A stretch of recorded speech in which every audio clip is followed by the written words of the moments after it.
ॐ सहना भवतु सहनौ भुनक्तु सह वीर्यं करवावहै तेजस्विनावधीतमस्तु मा विद्विषावहै। ॐ शान्ति शान्ति शांति।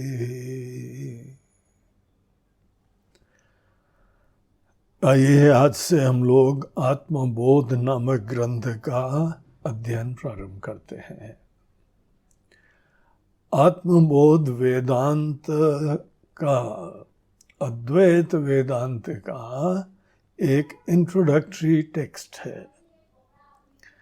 इंट्रोडक्टरी टेक्स्ट का मतलब ये रहता है कि इसमें पूरे सिद्धांत जो एक व्यक्ति को जानने योग्य हैं वो सब बताए जाते हैं,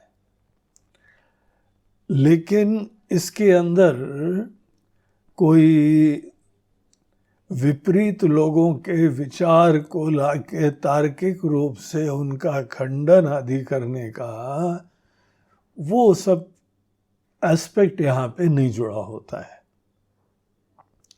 इसीलिए ये बड़ा स्ट्रेट फॉरवर्ड होता है और इसको हमें शुरुआत में एक अपने नींव बनाने की तरीके से इसको समझना चाहिए। जैसे इसका नाम ही है आत्मबोध। आत्मबोध मतलब होता है सेल्फ नॉलेज। तो ऑब्वियसली ये ग्रंथ उन लोगों के लिए है जिनको ऐसा लगता है कि हम अपने बारे में ठीक से भी जानते नहीं हैं। जितना कुछ हम जानते हैं that is just tip of the iceberg. हमारा पोटेंशियल कितना है, हम मूल रूप से क्या है, इस समय एक व्यक्ति की तरीके से मैनिफेस्ट हुए हैं। उससे पूर्व हम क्या थे, थोड़े दिन बाद यहाँ से हम जो है वो रुखसत हो जाएंगे, इस दुनिया से प्रयाण करेंगे, मर जाएंगे। उसके बाद हमारा अस्तित्व होता है कि नहीं होता है। जीवन भर अनेकानेक हम लोग रूप धारण करते रहते हैं। कौन है जो रूप धारण करता रहता है? कौन है जिसको एक नाम दिया गया है? कौन है जिसने ये शरीर को धारण करा हुआ है? तो ऐसे बहुत सारे प्रश्न होते हैं। अनेकानेक लोग होते हैं जो दुनिया की देखा दाखी में अनेकों लक्ष्य से मोहित होके बहते रहते हैं। लेकिन कुछ विचारवान लोग, जिनका चित्त, जिनका मन थोड़ा समाहित होता है, बैलेंस्ड होता है, वो लोग ये सब चीज़ें ऑब्जर्व करते हैं और उनके अंदर ये जिज्ञासा होती है। तो जिनको अपने बारे में जानने की उत्कंठा हो रही है, उन लोगों के लिए ही ये ग्रंथ बताया जा रहा है। तो इसका टाइटल, इसका जो नाम है वो ही हमको इसके विषय का पूरा परिचय दे देता है। और आत्मा, आत्मा अर्थात हम जो मूल रूप से हैं। आत्मा हमको बनना नहीं होता है, आत्मा हमको पहचानना होता है। हम मूल रूप से क्या हैं। तो कोई परिवर्तन की चेष्टा नहीं है, कोई किसी प्रकार से किसी जगह जाने की बात नहीं है। इसी समय, हियर एंड नाउ, इस समय हम मूल रूप से क्या है, सदैव हम वो रहते हैं। जैसे अग्नि का धर्म, अग्नि का नेचर गर्म होता है, किसी रूप में भी हो। हमको रेड फ्लेम दिखाई पड़ रही हो, येलो फ्लेम दिखाई पड़ रही हो, ब्लू फ्लेम दिखाई पड़ रही है, ग्रीन फ्लेम दिखाई पड़ रही है, लेकिन अग्नि का इंट्रिंसिक नेचर गर्म होता है। उसी प्रकार से हम कभी जो है दृष्टा बने, कभी श्रोता बने, कभी सुखी हों कभी दुखी हों, ये अनेकों फैक्टर्स के वजह से भिन्न भिन्न रूप आते रहते हैं। लेकिन ये हमारे इंटरेस्ट और जिज्ञासा का विषय है कि ये कौन ये रूप धारण कर रहा है। अनेकों एस्पेक्ट्स हैं हमारी पर्सनालिटी के जो चेंज होते रहते हैं, लेकिन क्या ऐसी कोई चीज है जो कभी चेंज नहीं होती है? जो हमारा फैक्ट, फंडामेंटल फैक्ट, जो कभी बदलता नहीं है लेकिन सब परिवर्तनों को आशीर्वाद देता है। जैसे एक एक्टर है, कोई भी रोल धारण कर सकता है, लेकिन कोई भी रोल एक्टर का अपना परिचय नहीं है। एक बार एक्टर अपना परिचय प्राप्त कर ले तो किसी रोल को प्ले करने में इशू नहीं है, कोई पराधीनता नहीं है। रोल खत्म भी हो जाए तो हमारा एग्जिस्टेंस खत्म नहीं होता है। इस तरीके से आत्मा शब्द हमारे उस फंडामेंटल नेचर, उस एक सूत्र की तरीके से जो एक माला में पिरोए हुआ है, वो हमारी और आपकी पर्सनालिटी में वो क्या चीज है, हम मूल रूप से क्या है, ये जिसके अंदर जिज्ञासा होती है, ऐसे लोगों को केवल इंफॉर्मेशन ही नहीं, इंफॉर्मेशन बोध नहीं होता है, डायरेक्ट रियलाइजेशन बोध होता है। और ये हम लोग आज भी अपने बारे में कुछ जानते हैं। मैं के बारे में हम सब लोगों का कुछ ना कुछ निश्चय विराजमान है। तो मैं का निश्चय हम आज भी कर सकते हैं, और जो वैलिड है, जो परमानेंट है, जो फैक्ट है, वो तो डेफिनेटली कर सकते हैं। जब तक हम नहीं करें तो हो सकता है कि कुछ इंफॉर्मेशन मिले। इंफॉर्मेशन बहुत ही सहायक होती है, इंफॉर्मेशन हमको प्रेरक होती है, एक दिशा देती है, डायरेक्शन देती है। लेकिन इंफॉर्मेशन को वह बोध शब्द से नहीं बताया जाता है। तो यहां पे इस ग्रंथ का नाम शंकराचार्य जी ने आत्मबोध रखा। और आपको ध्यान होना चाहिए कि ये ग्रंथ के राइटर कौन है। एक बहुत बड़े वेदांत के आचार्य थे, जिसने पूरे देश के अंदर वैदिक धर्म की पुनः कर दी। प्रोलिफिक राइटर थे, हर जो है फंडामेंटल ग्रंथ के बारे में कमेंट्रीज लिखी हुई है। तो इनकी बातें बड़ी प्रामाणिक हैं, बहुत रेवरेंशियल हैं। तो ये आपका भी हमारा भी सौभाग्य है कि ऐसे ग्रंथ पे हम चर्चा कर रहे हैं और आपको इस ग्रंथ को पढ़ने की प्रेरणा हो रही है। आइए हम लोग इस ग्रंथ के पहले श्लोक में स्ट्रेट अवे प्रवेश करते हैं। इसी पहले श्लोक में ये आचार्य बताते हैं कि हम इस ग्रंथ में क्या बताने जा रहे हैं, किसके लिए बताने जा रहे हैं, उस स्टूडेंट की क्वालिफिकेशन क्या है, और ये पढ़ के उसको फायदा क्या होगा। ऐसी कुछ फंडामेंटल चीजें हम लोग शुरुआत में यहाँ पे आइए इस एक श्लोक के द्वारा, ये ओपनिंग श्लोक है, इसके माध्यम से कुछ ग्रंथ का, विषय का आदि आदि इसकी चर्चा करते हैं। तो हम पढ़ते हैं श्लोक। आप लोग ये पीडीएफ अपने पास रखें, इसको देखिए और इसके साथ हमारे बाद आप फॉलो करिएगा। ये रिकॉर्डिंग आपके पास अवेलेबल होगी, बाद में भी अभ्यास करते रहिएगा। तो हम श्लोक चैंट कर रहे हैं। तपोभिक्षीण पापानां शांतानां वीतरागिणां मुमुक्षूणामपेक्षोऽयम् आत्मबोधो विधीयते। तो देखिए सेकंड लाइन में ध्यान दीजिए, यहाँ बोलते हैं कि आत्मबोधः अभिधीयते। हम आत्मबोध नामक ग्रंथ की रचना करने जा रहे हैं, हम इसकी चर्चा करने जा रहे हैं। अब देखिए पहले के समय में ये जो हम अभी बोल रहे हैं ना, लिखने जा रहे हैं, वो सीधे लिखने नहीं जा रहे थे, वो अपने स्टूडेंट को बता रहे थे। पुराने समय में पेपर्स नहीं थे, तब भी हम लोग की संस्कृति, ये परंपरा तब से चल रही है। अभिधीयते का बेसिक मतलब होता है हम इसको बोलने जा रहे हैं, तो हम इसके ऊपर अपने विचार प्रकट करने जा रहे हैं। और इस पूरे जो है चर्चा का टाइटल हम देते हैं आत्मबोध। हमको आत्मबोध ग्रंथ को एक शीशे की तरह देखना चाहिए, जिसमें हमको हमारा वास्तविक परिचय प्राप्त होने वाला है।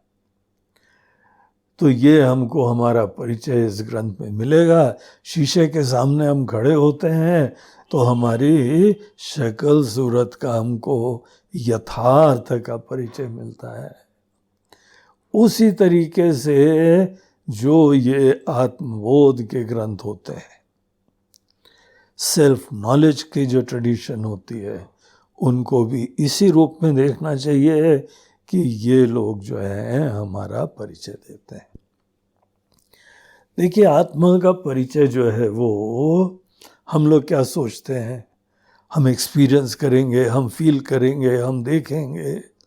इस चीज़ के ऊपर ज़रा विचार करिए।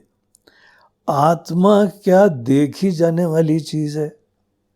क्या फीलिंग की चीज़ है? आत्मा तो वो है जो देख रहा है, आत्मा तो वो है जो फील कर रहा है। हम लोगों ने कभी भी, सच्चाई है कि आत्मा को कभी एक विषय की तरह देखा ही नहीं और देख सकते भी नहीं है। आत्मा शब्द को सदैव ध्यान रखिए, जब भी हमको जानते हैं, अनुभव करते हैं, उसमें एक सब्जेक्ट होता है, एक ऑब्जेक्ट होता है। हम लोग जीवन भर किसी न किसी ऑब्जेक्ट को जानते हैं, सब्जेक्ट को कहाँ जानते हैं? आपकी आंख सदैव विषयों को देखती है। आपने आंख का रिफ्लेक्शन देखा होगा। आंख को कभी आंख से हम लोग नहीं देख सकते। आंख को निकाल के सामने रखिए तो आंख फिर तो देखेगी नहीं। इसीलिए जो सब्जेक्ट होता है उसका ज्ञान बहुत डिफरेंट होता है, बड़ा इंटरेस्टिंग होता है।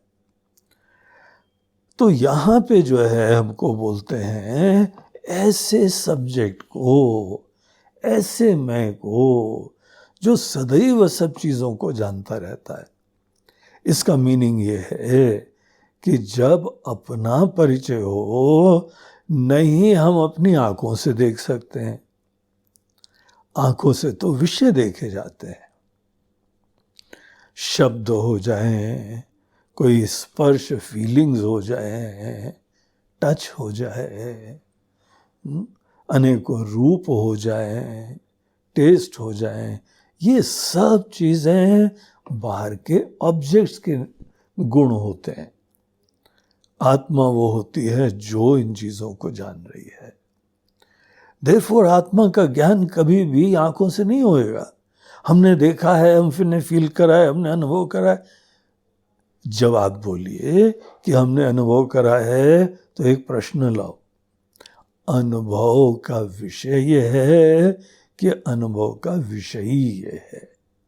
विषयी बोलते हैं सब्जेक्ट को, विषय बोलते हैं ऑब्जेक्ट को। देयरफॉर हमने अपने आप को देखा नहीं है, तो भी हमारे अंदर कोई ना कोई अपने बारे में आइडेंटिटी है। इसीलिए तो कहा जाता है कि जिसने मैं के बारे में कोई प्रामाणिक रूप से एक्सप्लोरेशन करा ही नहीं है, उसके अपने बारे में जो भी आइडेंटिटी है, जो परिचय है, सब काल्पनिक है। आपने किसी न किसी दृश्य चीज को देख के उसको ही अपने समझ लिया है, आइडेंटिफाई कर लिया है, और वो हम है। कोई व्यक्ति अपने शरीर से आइडेंटिफाई कर लेता है, कोई अपने बुद्धि के अंदर किसी कला से कर लेता है, कोई अपने किसी दूसरे स्पेशलाइजेशन से आइडेंटिफाई कर लेता है, कोई फैमिली से आइडेंटिफाई करता है, कोई अपनी किसी पद से आइडेंटिफाई करता है, कोई स्टेटस से, कोई धन से, दौलत से, रिश्ते से। देखिए, हम आइडेंटिफाई किससे करते हैं, फिर उसके द्वारा हम परिचय प्राप्त करते हैं। इसीलिए बहुत ही ये देखिए इंटरेस्टिंग बात है कि आत्मा का बोध हमने आज तक प्राप्त ही नहीं करा है, और इसीलिए हमको शॉक्स मिलते हैं। आपको पता है इनसिक्योरिटी क्या होती है? हमारा क्या होगा। अब काल्पनिक हम है, काल्पनिक आइडेंटिटी है, और उसके बारे में फियर्स तो बने ही रहते हैं। और यही काल्पनिक आइडेंटिटी जिसके प्रति महत्व देती है, उसको अटैच होती है, उसको पकड़ना चाहती है। तो ये जो है हमको रियलाइज करना चाहिए, आत्मा का परिचय देखा है, अनुभव करा है, फील करा है, इन किसी भी प्रकार के मीन्स ऑफ नॉलेज से नहीं होता है। क्यों? क्योंकि आत्मा तो सब्जेक्ट है, ये तो देखने वाली है। इसलिए बहुत ही ओपन माइंड रखते हुए, और आत्मा बहुत ही प्रिय होती है। हर व्यक्ति के लिए आत्मा सबसे प्रिय होती है। दूसरे को आप छोड़ सकते हैं, लेकिन आत्मा को कभी कोई नहीं छोड़ता है। इवन जो व्यक्ति सुसाइड करता है ना, वो व्यक्ति दरअसल किसी प्रॉब्लम को हैंडल नहीं कर पा रहा है, और खुद अब उस प्रॉब्लम में रहते रहते दुख का अनुभव जो हो रहा है, अब सह भी नहीं पा रहा है। सुसाइड में केवल आदमी हार मान के अपने ही आंखें बंद करना चाहता है। इसीलिए वो व्यक्ति भी दरअसल अपने आप से इतना प्रेम करता है कि नाउ दैट्स इनफ, अब हम अपने आप को ज्यादा दुख नहीं देंगे। आत्मा प्रिय होती है। किसी व्यक्ति के लिए भी सबसे प्रिय उसकी आत्मा होती है। हम सब बाकी बाद में आते हैं, क्योंकि उसके लिए हम सुख उत्पन्न करवा सकते हैं, उसके दुख दूर करवाने में मदद कर सकते हैं, उसको सुखी करवा सकते हैं। इसलिए वो व्यक्ति आपसे भी प्रेम करेगा। लेकिन ये फैक्ट देखो, आप भी और बाकी सब लोग, कोई पशु हो जाए, पक्षी हो जाए, मच्छर हो जाए, मच्छर आपका खून चूसेगा। आप मच्छर को मारो तो उड़ जाएगा, बोले नहीं नहीं हमको मत मारो। हम अपने आप को तो बहुत प्रेम करते हैं, हम तो अपने भोजन की व्यवस्था कर रहे हैं। आत्मा बहुत इंटरेस्टिंग चीज है। आत्मा जो है प्रिय होती है, आत्मा सदैव स्फुरित होती है, आत्मा लिविंग होती है। वहीं पे तो आत्मा हमको दिखाई पड़ती है जहां कोई लिविंग बीइंग होता है। तो आत्मा का बेसिक नेचर कुछ ना कुछ हम लोग ऑब्जर्वेशन से भी इन्फर कर सकते हैं। वो इन्फरेंस है, वो प्रामाणिक ज्ञान नहीं है। आत्मा कॉन्शियसनेस वाली कोई चीज है, लिविंग एंटिटी है, बहुत प्रिय है, एग्जिस्टिंग चीज है। और हमारा आज का परिचय अपना क्या है जरा देखिए। आप किसी से मिलते हैं तो क्या बोलते हैं, क्या I am some conscious entity, very dear, very loving, always existing. ये सब हमारी आइडेंटिटी में कहाँ है? हमारी आइडेंटिटी में हम डॉक्टर हैं, हम इंजीनियर हैं, हम वकील हैं, हम फलाने हैं, ढिमकाने हैं। कहाँ कहाँ आइडेंटिफिकेशन करा हुआ है। जिस व्यक्ति का मैं के बारे में गलत धारणाएं हैं उसको हार्ट ब्रेक्स होना अवश्यंभावी है। तो इसीलिए आत्मज्ञान का एक केस बनता है, महत्व बनता है।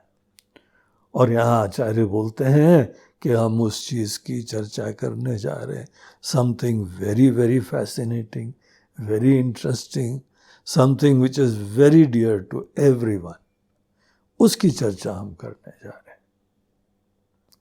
लेकिन ये चर्चा जो है वो करने के लिए, जैसे किसी भी ज्ञान के लिए एक क्वालिफिकेशन होनी चाहिए।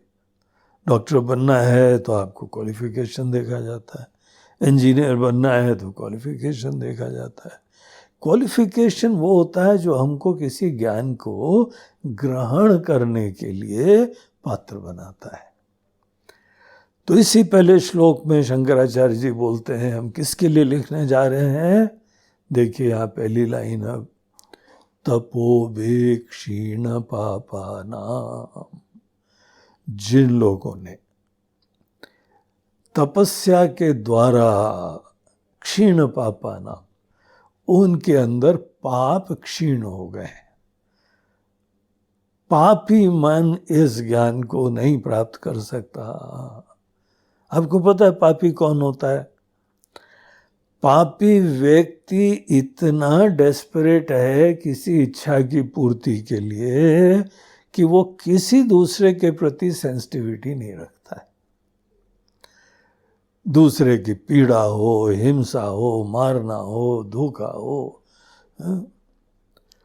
पुण्य वो होता है जो दूसरे के प्रति सेंसिटिविटी रखता है। कहीं पे किसी को मुश्किल है तो आपने मदद कर दी, पुण्य कर्म है। सेवा का काम हो, दूसरे की खुशी प्रदान होनी चाहिए पुण्य में। अगर है तो आप पुण्य कर्म कर रहे हैं। अगर दूसरे की भी सेवा करके आप फाइनली अपना कोई मदद करना चाहते हैं तो वो भी पाप हो जाएगा, पूरा पुण्य नहीं होएगा। पापी वो होते हैं जो अपने स्वार्थ के लिए बड़े डेस्परेट हैं। उनके मन में नोशंस बड़े क्लियर है कि हमको सुख कैसे मिलेगा। इतनी अटैचमेंट है बाहर कि उस अटैचमेंट के लिए कोई कॉम्प्रोमाइजेस भी कर लेंगे। ऐसे माइंड से आत्मज्ञान नहीं होता। वो बहिर्मुख है, वो बहुत एक्सट्रोवर्ट है, डेस्परेट है, चंचल है, अशांत है, बेचैन है, उनमें कोई फीलिंग्स नहीं है। ऐसे लोगों को ये ज्ञान नहीं मिलेगा। अगर कोई सुन भी लेगा, पढ़ लेगा, उसको फायदा ही नहीं होगा। ये सब चीजें एक शांत, सुंदर, केयरिंग, थॉटफुल, सेंसिटिव माइंड को दी जाती है। शुरुआत में जीवन में किसी के भी अंदर पाप की पॉसिबिलिटी होती है।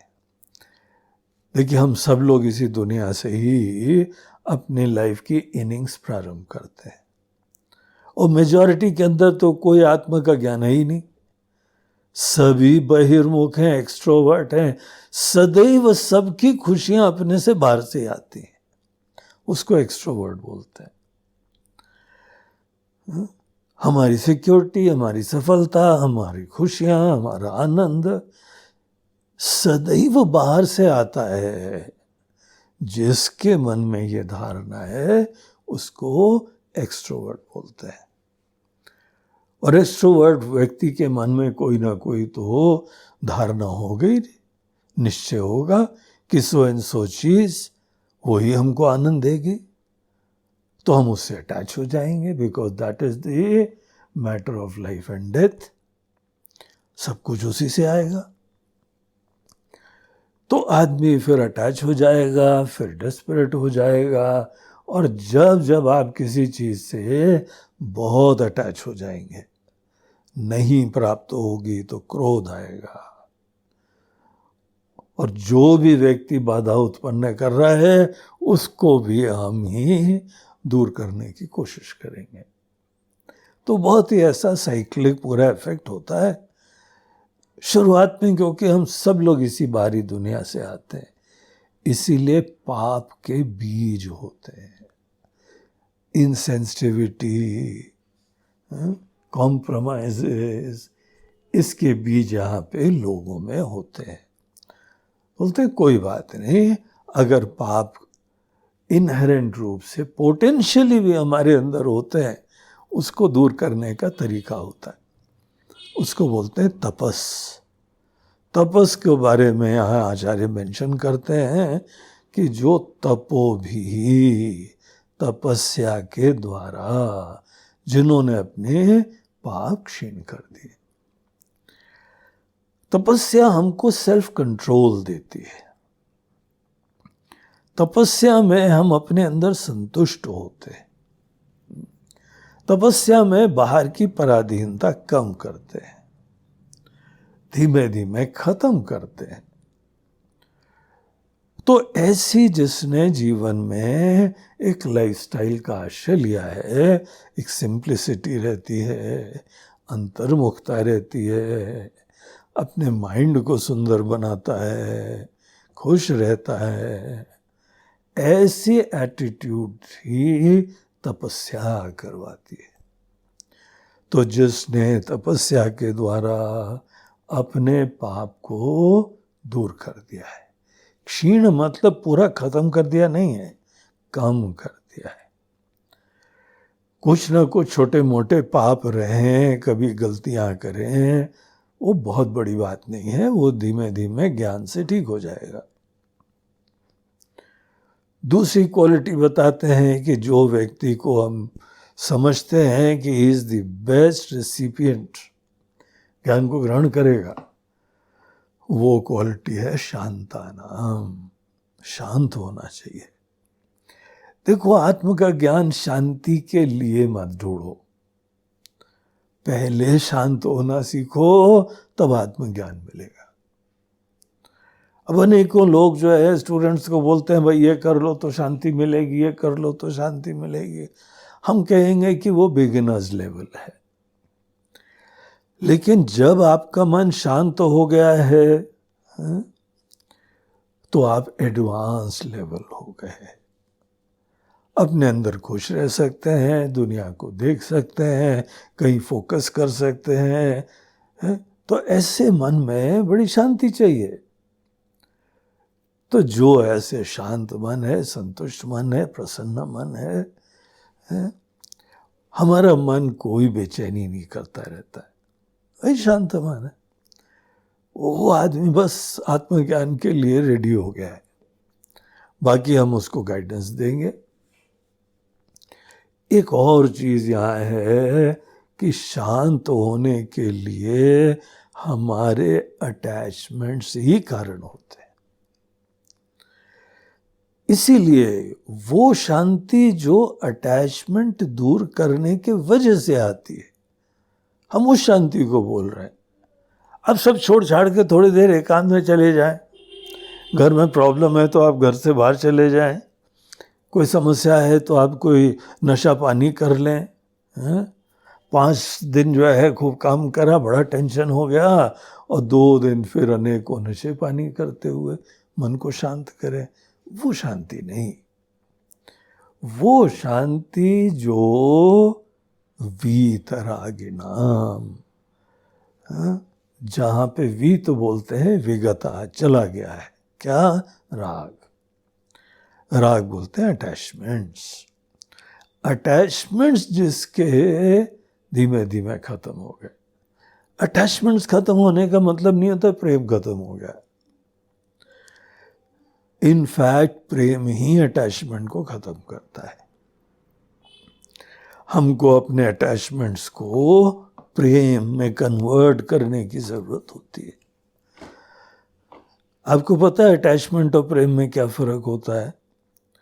अटैचमेंट में आपको लगता है आप किसी से प्रेम कर रहे हैं, उसके बगैर जी नहीं सकते, लेकिन अटैचमेंट में दूसरा जो है व्यक्ति, वो केवल एक माध्यम है आपको आनंद देने का। अटैचमेंट वाले व्यक्ति के अंदर केवल खुद अपने अंदर सुकून, शांति, खुशियाँ लेने की इम्पोर्टेंस है, बाकी सब रिश्ते नाते सब जो है वो केवल एक माध्यम बनते हैं। इसीलिए तो अनेकों लोग एक शादी छोड़ के दूसरी कर लेते हैं, दूसरी छोड़ के तीसरी कर लेते हैं। उनके अपने कुछ रिक्वायरमेंट्स थी, अपने कुछ इच्छाएं थी। एक व्यक्ति पूरा कर रहा था तो पकड़ लिया, वो नहीं कर रहा है छोड़ दिया, दूसरे कर लिया। तो कितना क्लियर है, जब व्यक्ति को रिश्ते केवल अपने किसी सेल्फिश एंड्स के लिए रखने, उसको हम लोग कहते हैं राग है। लेकिन कुछ ऐसे संबंध होते हैं जो सुख दुख को साथ में निभाते हैं, लाइफ लॉन्ग निभा लेते हैं। वो कब पॉसिबल है?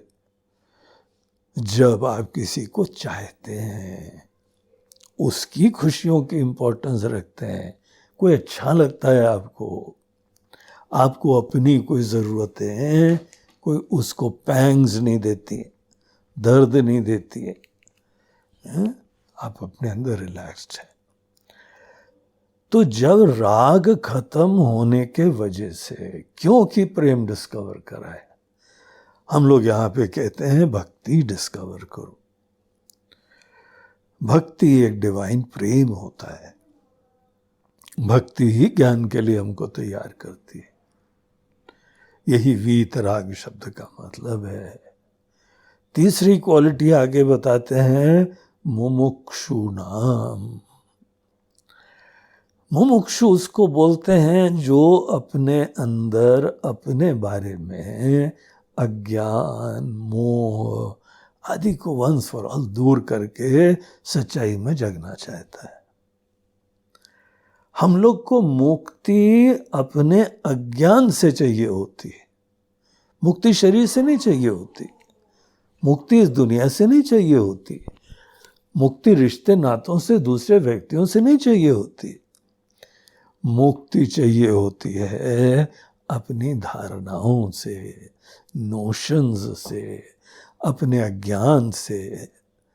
तो जिसका एकमात्र गोल ये है कि हम अपने अंदर सब विकारों से, झमेलों से, अज्ञान से, नासमझी से, नोशन से हम फ्री हो। जो ऐसा व्यक्ति है जिसकी ये प्रायोरिटीज हैं, उसके लिए ये ग्रंथ हम लिखने जा रहे हैं, बोलने जा रहे हैं।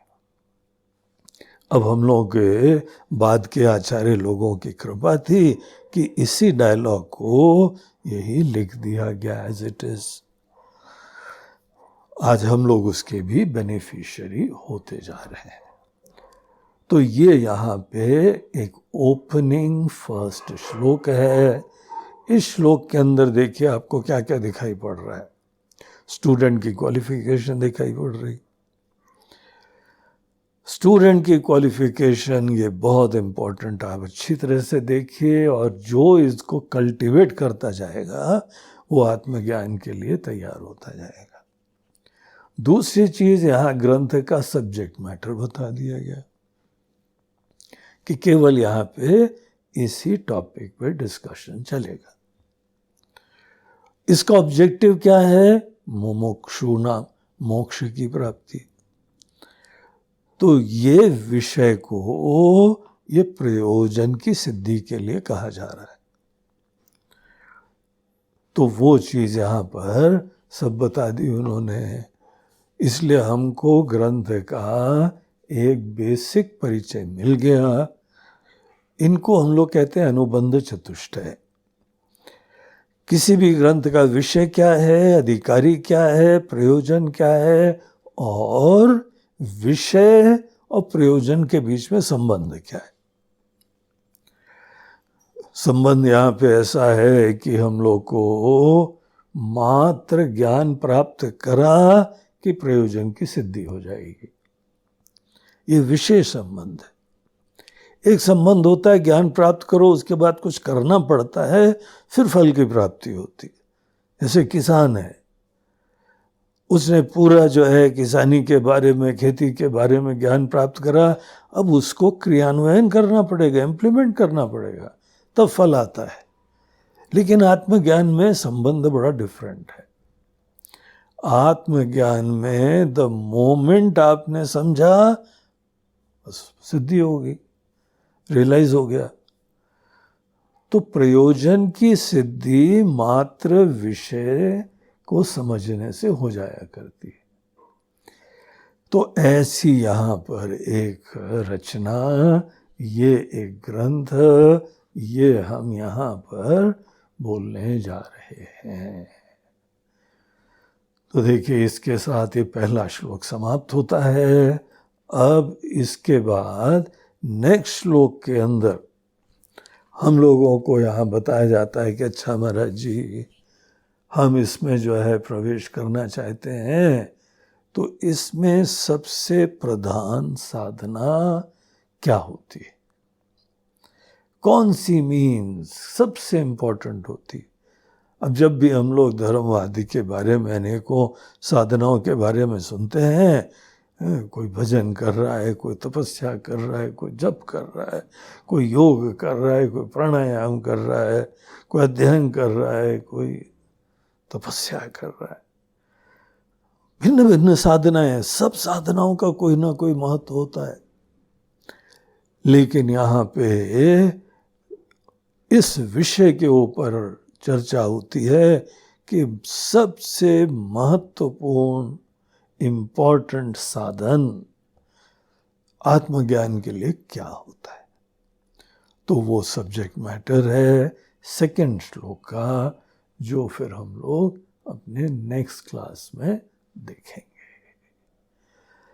ओम पूर्णमदः पूर्णमिदं पूर्णात् पूर्णमुदच्यते पूर्णस्य पूर्णमादाय पूर्णमेवावशिष्यते।